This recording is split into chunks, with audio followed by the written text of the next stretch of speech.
Hey guys, Creator Mom. Happy Friday. Friday before Christmas. I was listening to this TED Talk, and this woman, it was about like social work stuff, and she was talking about vulnerability and how, like, it takes courage to like be vulnerable. And she was saying like what the definition of courage was, and she kind of broke it down into saying that like courage is telling the story of who you are, authenticity, embracing vulnerability. Um,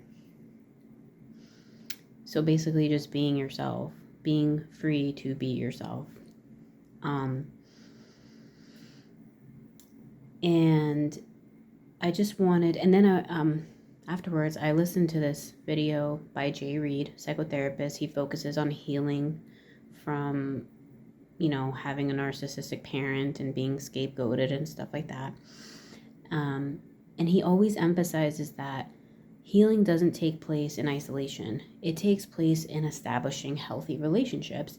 And he argues that, like, maybe you don't have any safe, healthy relationships right now, but possibly if you can have one, having a relationship with a therapist can offer the opportunity to have a safe space to be yourself.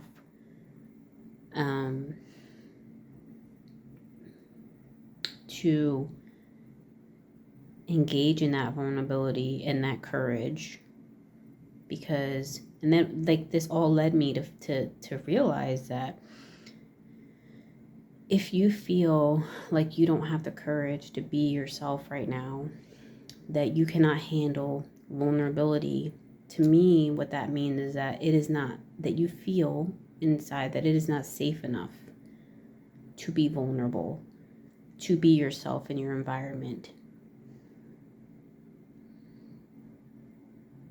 And that's not particularly your fault.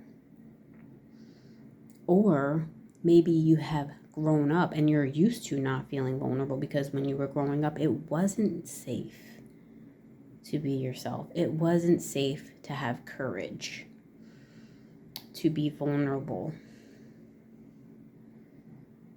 because that had negative consequences.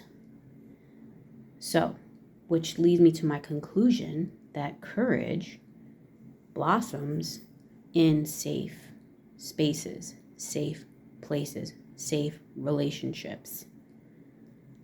And don't feel bad if you don't feel like you have courage right now, because it doesn't mean that something's wrong with you. It just means that something was wrong with the environment that you were in that did not allow this courage, this being who you are, to flourish. But now, if you're an adult, you can work on that. You can realize that, okay, if I find safe relationships, that I can flourish and I can find the strength to be myself within these relationships.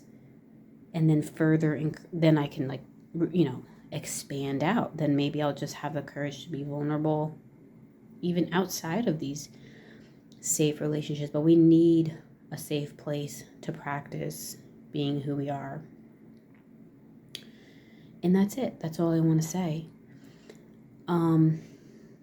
I feel like, for me personally, what I like to offer in a friendship is being that safe place.